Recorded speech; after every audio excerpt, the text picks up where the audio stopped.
Eux n'ont ni papier, ni autorisation d'être sur le territoire français, donc pas de logement. Au moins 2000 migrants vivent dans des squats en France. Ouais, c'est une information Europe 1. 170 sites ont été identifiés par le ministère de l'Intérieur comme étant des squats occupés par des clandestins et aidés par des associations d'extrême gauche.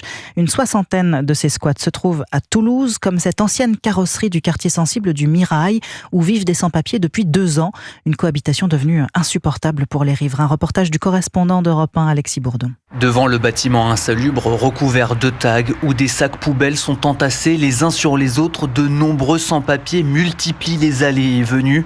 À une dizaine de mètres de là, les riverains, inquiets, vivent cloîtrés à toute heure de la journée.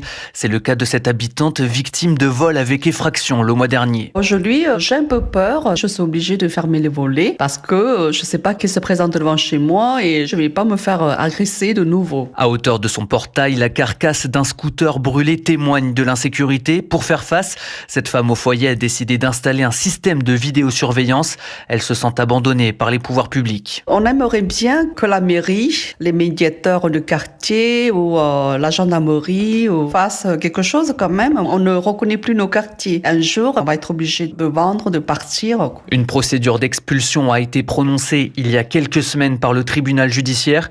Elle pourrait permettre l'évacuation du bâtiment par les forces de l'ordre. Toulouse, Alexis Bourdon, Europe 1.